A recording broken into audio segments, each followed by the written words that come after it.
Bafowethu, into ongayazi inkulumo nawe. Le video le bafowethu ngiyiqophela uPhakela Umthakathi, uSinqa Semfene, uJacinta. Foka ndaba mfowethu, uyindoda emadodeni. Sinqa Semfene, Macingwane, thank you sizwa kithi. Dadewethu, Mangobese, ume njalo nje nemashamashi ungapheli amandla.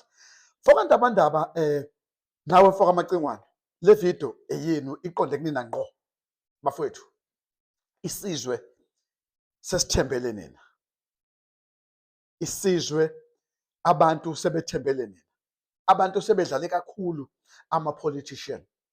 Kodwa ake sibhekeni ukuthi yini eshaye kakhulu ama-politician. Asifuni ukuthi leyo nto eshaye ama-politician inishaye nganza kwethu.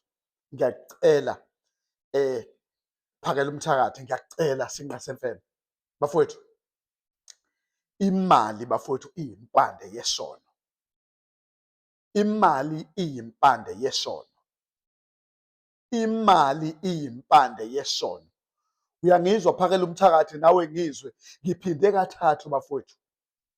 Isitha ababusi bezwe, obhongoza abanomhobholo basebenzisa imali ukuthi benze lento yepolitiki iphelelwa amandla, ingabi nasimilo. Selokho kwathi inhlo ama-American asebenzisa imali ukuthi azokunika isikhwama semali ukuthi uvale umlomo wakho. Uma bekubona nje ukuthi uyisishoshovu bazokunikeza imali, uma ungayithatha imali bayakubulala. Niyazi-ke bafowethu igazi selachitheka kangakanani. Abantu abaningi ababulawa ingoba banqaba ukuthatha imali. Kodwa bafowethu, uNkulunkulu ngithi anivikele, aniphe amandla nesidalwa zakini zinikhumbule. Bafowethu, nize ningabadayisi abantu, ngoba senibonile ukuthi uma uthatha imali udayise ngempilo zabantu, kuhambe siphele isikhathi sakho, si-expire isikhathi sakho. Nize ningabadayisi abantu, nize ningasidayisi, nami ngiyayibala lapha. Nize ningasidayisi. Njengamanje abantu bayaniswa, njengamanje abantu bazimisela ukuthi baneseke, banilandele, babe lapha enikhona. Njengamanje siyanizwa, siyisizwe, singabahlali baseMzansi, singabahlali base-South Africa.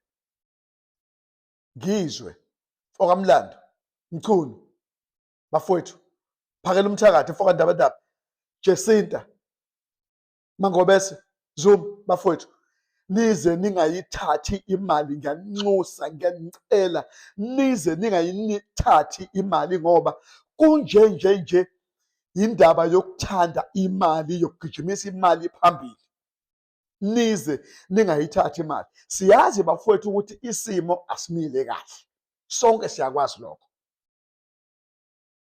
Hayi ukuthi ngisho nje mhlawumbe ngoba ngingakwazi yini ukuthi mhlawumbe nginisize noma ngisize imindeni yenu noma ngikhave iy'dingo zenu. Angeke ngikwazi iy'nganza kwethu.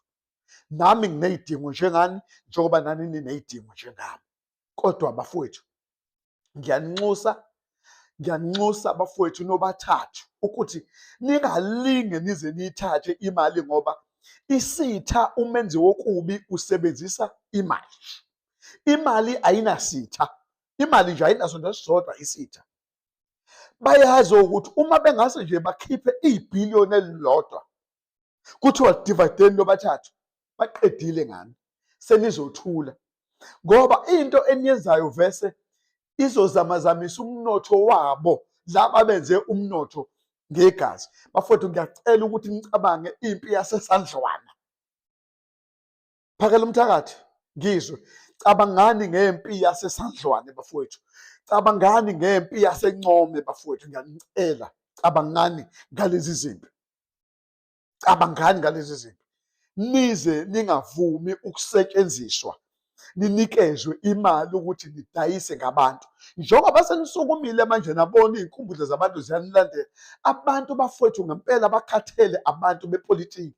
Ipolitiki ngeke isalenzela lutho izwe. Ipolitiki isilifeyilile izwe kaningi. Ipolitiki isihlulekile yancama ngoba kubekwa imali phambili. Nize ningayithathi imali wey'ngane zakwethu. Uma ngabe anifundanga into ebikade yenzeka nje ngo-2024 uqala, into ekade yenzeka ngo-2024 izinto bezi-exposure. Sasuqala unyaka ngoJanuwari kade kufonywe iqembu ekuthiwa i-MKP.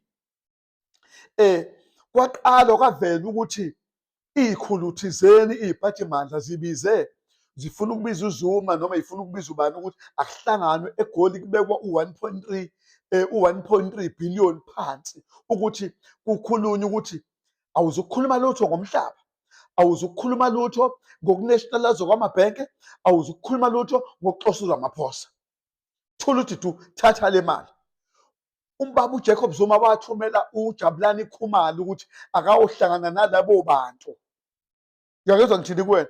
Abathe uma bebona ukuthi engathi ayizwakali lonto leyo, kwase kuthunyelwa igenge le ye-ANC ukwenza ukuthi igijimise lezo zinto ukuthi no, sihlukanisana, ihlukaniswe lento, ihlukaniswe ngemali.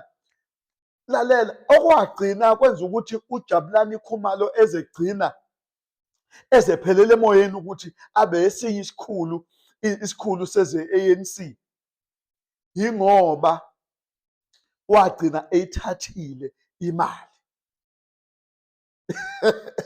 Angikho-ke lapha, kodwa ngila ekutheni ngiyanicela bafowethu, phakela umthakathi, singasemfene mangobese basobhane imali ngoba bazonibona ukuthi now how powerful you are. Abantu banilalela, abantu banilandela. They will try all means ukuthi bezofaka imali emaphaketheni yenu noma bafuna ukudisha imali emasendeni. Please, nize ningayivumi lonto leyo ngoba ilibulele izwe. Kuchitheke igazi kakhulu kuleli izwe wey'ngane zakwethu. Uma nifuna impumelelo, qhubekani nenze okuhle, qhubekani nihambe blameless before God. Nilide abantu bakaNkulunkulu ngeqiniso bafowethu. Thembekani kubantu. Ningabheki manje eceleni, ningabheki ku-left, ningabheki ku-right. Hambani niye phambili. Zonke lezi zinto enithi nizozenzela abantu ukuthi nizohlala la nibize umuntu wakamasipala kukhulunywe phambi kwakhe achaze kuthiwa asifuni imeya kubuzwa i-MM, u-municipal manager chaza lokhu nalokhu kwenzeke kanjani, achaze ukuthi kwenzeke kanjani. Kuzokwenzeka bafowethu, uNkulunkulu unayicebo lokuthi imali nizoyenza kanjani, kodwa ningayithathi imali erong kubantu, kubantshontshe abantshontshe imali yethu. Asikwazi nokuthi sikhontrole ezolimo, asikwazi ukuthi sikhontrole amamayini, ama-minerals wethu. Ngisho nje ningavumi zonke lezi zinto lamaqembu azepolitiki agcwele kanje, kusetshenziswe imali, kuphuma ama-millions ngama-millions, kunikezwe zonke lezi iy'cagogo ey'khona. Nize ningavumi. Ngiyakunxusa phakela umthakathi, ngiyakunxusa ngizwe mfowethu, singasemfene, ngiyakunxusa. Nize ningavumi ukuthatha imali, ningayibukeli imali kulabantu ngoba basebenzisa imali ukulutha izingqondo zabantu. Nize ningavumi bafowethu, nize ningavumi. Nize ningasidayisi, nize ningasidayisi. Bonke labaholi bezepolitiki basidayisa, bathatha imali, bagqisha imali emasendeni, bakhohlwa abantu. Bakhohlwa abantu. Baqhubeka futhi banikwe imali ukuthi abasikhohlise befuna amavoti beqamba amanga. Abenye be-ANC bagcina sebeqhamuka ngezinkwa, sebekhankasa ngezinkwa ukuthi one family one loaf. Lokhu kukutshela ukuthini? Kulungile, sengiqedile. Phakela umthakathi mfowethu, ngiyakwethemba Fokanda Bandaba. Macingwane, ngiyakwethemba ngane wethu. Jacinth, ngiyakwethemba ngane wethu. Ibambeni kanjalo-ke bafowethu. Forward we go. We will support you. Danko. Sanibonani wengane zakwethu. Ngikule nto ye-March and March bafowethu. Angifunanga ukufaka iy'thombe because ama-leaders e-March and March angiwazi wonke ukuthi mangaki, kodwa abantu esibaziyo yilabo esibabonayo ngobuso. Webafowethu, lento kufanele siyikhulume la kwi-social media ukuthi laba bantu ake ngisho nje laba abavelayo abayiholayo iMarch and March, ugovernment ubabhekile, ugovernment wethu ocorrupt ubabhekile ngehlo lokubacupha laba bantu. Ngikhuluma ngoPhakela uMthakathi, ngikhuluma ngoJesinta Zuma, ngikhuluma ngoNgizwe, ngikhuluma ngabo bonke labantu akuyibona abaseqhulwini lokuhola iMarch and March, aba-proud, abayenza ngokuzethemba leyanto. Ugovernment ubabhekile, siyamazi ugovernment wethu ukuthi ucorrupt kangakanani, siyamazi ukuthi ugovernment wethu akathandi kangakanani nabantu bokufika. Ubabhekile laba bantu. Khona into ekhulunywa uPhakela uMthakathi kwamanye amavidiyo engiyibone kwamanye amavidiyo. Ake ngiqale la bafowethu. Yabona bafowethu lento yokushutha. As much as thina sifuna ukuthi kungashuthwa ukuze sikwazi ukwenza izinto esifisa ukuzenza, but amavidiyo iwona abalulekile enza kubonakala ukuthi lento iyaphi la iyakhona. Singaka nje South Africa siyazi ukuthi iMarch and March izobe iseGoli, izobe ilaphi, kade kwenzekani eGoli, kade kwenzekani eThekwini. Ingenxa yalama video lawo abalekile, labantu abashuthayo nje babaleke kakhulu bafowethu. Yabo, ingakho nasevidiyweni yami bengikhuluma ngayo ngikubalekelile ukuthi ngithi abasuswa abantu abashuthayo because sibona ngabo. Yabo, mina mangakaze ngiye, uma ungizwa ngikhuluma ngeMarch and March, ungizwa ngikhuluma ngobuhle bento ebonakalayo eyenzekayo, ingenxa yalama video ashuthwa yilabantu. So asikwazi ukuthi sithi abaxoshwe laba bantu bangashuthi. Kubalekile bashuthi lethi bayifake kwi-social media. Ubona izwe linyakaza kanjena nje ingoba lezi zinto ziyabonakala. Ubona kulamazwe angaphandle wona lawa abanikazi bawo, abanikazi balabantu abasuswa la kuleli zwe sikulona, ayabona abona nje, abona ngayo i-social media la kuposta khona labafowethu nodadewethu abashuthayo.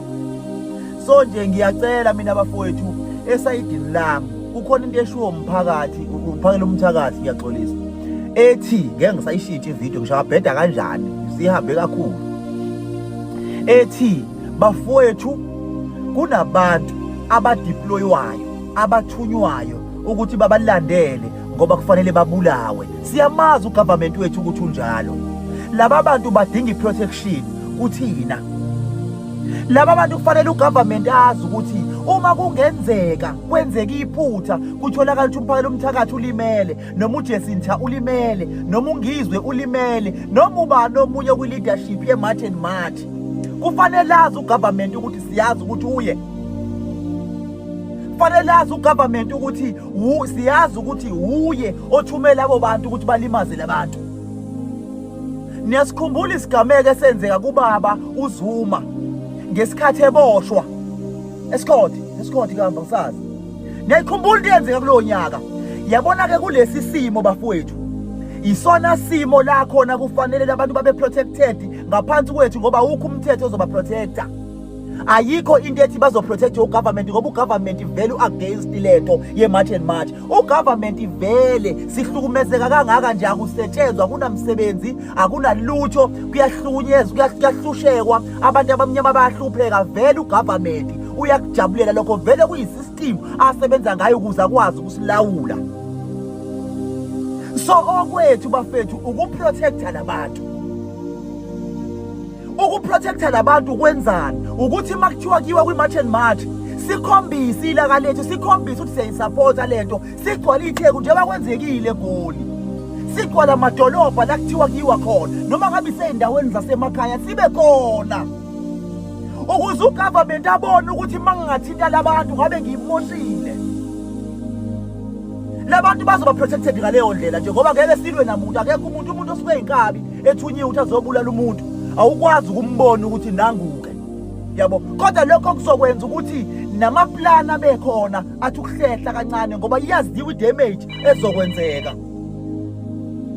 Mina-ke bafowethu ngifuna nje ukuzothinta leyo, bengingenela nje ukuthinta leyo manje ekuseni ukuthi laba bantu badinga ukuvikeleka. Awumagine uma ngase kutholakala ukuthi uPhakela uMthakathi uDutshuliwe washona namhlanje, ukuthi singaba yini kulelizwe, singaba yini kulelizwe mawucabanga wena uzwe kuthi uJesinta uboshiwe noma ubulewe, singaba yini kulelizwe because labantu ibona ba ama leaders alento vele sihluphayo. Akekho umuntu ongaboni bafowethu ukuthi kuleliswe sisenkingeni. Ezinye izinto ziveziwe bafowethu, ama-drugs ziveziwe zaphambi kobuso bethu. Ugovernment akazakhuluma lutho ngayo leyo nto, kwathi kwathula kwathi tu. Asikaze sizwe lutho ngalabantu ekwakutholakala kubona ama-drugs ngesikhathi kwenzeka. Ngiyakhala ngoXolani mina, ngiyajabula nje ngoba waphuma uyaqhubeka nomsebenzi. Ngakhala kodwa lapho ukuthi ugovernment waziveza ukuthi u-against kangakanani nathi. Abantu bekuvela ama-drugs, kuvela ukuthi namba abantu abadayisa ama-drugs, kuvela obala. Kodwa ugovernment wathi shut up. Wathi shut up, wathula du. Namhlanje siqhathwe nabantu besifazane, senziwa saba abantu ababi. Isystem kagovernment wethu ukusidivide ukuze singazwani, ukuze singabi nayo ipower. Singamadoda siqhathwe nabantu besifazane ukuthi thina singabantu ababi, sobona badinga ukuvikelekwa against thina. Badinga ukuvikeleka abantu besifazane nezingane. Yathi siyazi thina ukuthi njengamadoda leli lizwe ithina esivikela abafazi bethu. Uma mina nginomfazi nezingane zami, imina ofanele ukuprotecta loyo mndeni, imina ofanele ukuprotecta labo bantu. Umuntu wesifazane noma imuphi la ezweni, abantu ekudinga baba protecte ithina njengamadoda. That's what we are doing manje. Ukuthi singabi nezingane, ugovernment athi yena izingane zivikelwe emadodeni, abantu besifazane abavikelwe emadodeni. Bese emveni kwalokho engenzi lutho ngezingane ezidliswa ama-drugs, angaphenyi lutho ngezingane ezizeyifele emgwaqweni ngoba zabulawa ama-drugs alabantu bokufika. Angenzi lutho ugovernment kodwa athi izingane zethu uyayithanda. Akukhona lokho, ukusixabanisa, ukusidivide ukuze singabi nawo amandla. Because masihlukene vele ngeke size sibe namandla. Ngiyafisa abantu besifazane bangayithengi le phathi. Uma ukade sewuyithengile wehlisa umoya, siqale phansi sisebenze. Siyanithanda abantu besifazane. Siyanithanda zingane zethu ezizalwa osisi bethu noma ngabe izalwa obani, ngoba nidinga ukuprotectwa yithi. Because lo government ayikho into azoyenza ukunivikela. Uma kuthiwa ugovernment uyathanda ukunivikela, ngabe lento lama-drugs ugovernment imkhulu kabi. Ngabe lento yama-drugs kade yaphela la kuleli zwe lethu. Lezi ingane athi ufanele ivikeleke zigcwele imigwaqo okuyingane zenu. Lezi ingane athi kufanele ivikeleke against thina. Zonke lezi zamantombazane zidayisa imizimba manje, zigcwele indawo lezi zama foreigners. Zidayisa imizimba ngoba ifuna imali. Iyona nto abagude ngayo ke labantu bangaphandle ukuthi benze lezo zinto ezinjalo. Izingane zethu zigcwele zonke lezo zisibethu, bagcwele imigwaqo badayisa ngemizimba. Hambe emadrobheni ubona abantu besifazane izinto abazenzayo abazenzeli bona, bayahola, badayisiswa yilabantu bokufika. Siney'ndawo njengoPhoyinti eThekwini, indawo ekuthiwa alibhadwa kanjani abantu abalapha abantu bokufika, akubona abantu balakuleliswe. Kodwa ugovernment uthuli ngalokho. Hayi futhi ukuthi abazi ngePhoyinti. Mawuye eGoli, koHillbrow, indawo ezaziwayo ukuthi zi-ownwa abantu bokufika, ugovernment akenzi lutho ngalokho. Ugovernment unepower yokwenza noma yini, ukuqeda noma yini ekufanele iqedwe, kodwa ngoba uyabenefita, ngoba vele thina siyanyanyeka, sinegazi elimnyama, ngeke azenze lutho ngalokho. Okwethu bafowethu kuthela siyi-united, siyinto eyodwa, ukuze ugovernment akakwazi ukungena phakathi kwethu. Makubiza ukuthi makufika ama-elections singavoti, lokho singakwenza futhi. Kungabi bikho istation la kuthiwa khona kuyavotwa khona, ngavoti umuntu ukuze ayibone ugovernment akanapower, ithina esiyipower yakhe. Ngicela labantu bafowethu bavikeleke ngaphansi kwethu, bonke laba ama-leaders eMarch and March, bengicela lokho nje bafowethu, otherwise sihappy habe. Hello Mzansi, welcome to Mgosi waseMzansi. Nakusendwe message uJustin Sangobese uphakela umthakathi And uNgizwe Mchunu, we all know ukuthi the three are always marching, chasing away foreigners yonke indzawo njena labahamba khona bo KZN Eastern Cape bayafika bayasho nje ukuthi ma-illegal foreigners they must vamos. So they are sending messages to them, and people are always sending messages to them babatshela ukuthi they should be protected. Bayasho nokusho ukuthi if something happens to the tree or leave nje lingabheka etulo, because bayobe badi ukuthi government is trying to shut them up because angibo laba hamba phambili ekuqusheni ma-illegal foreigners South Africa. And the first man was sending a message to them saying ukuthi kumele ukuthi bangavumeli ma-bribe noma bangafika babanike i-billion bathi abanikane, bangavumi, because they know ukuthi mabangathulisa bona kuyobe sekuphelile ngokuqoshwa kwama-foreigners e-South Africa, indzaba yabo nje iyothuleka kuyothula, because we know ukuthi bona ngibo labahamba phambili ekuqosheni ama-foreigners e-South Africa. So if bangabribe bona, then it means ukuthi indzaba yokuqoshwa ama-foreigners itothula. So uyasho ukuthi abangavumeli kuthatha ma-bribe. Do comment your thoughts down in the comment section. Don't forget to hit the notification bell. I will see you on the next one. I'm signing out. So goodbye.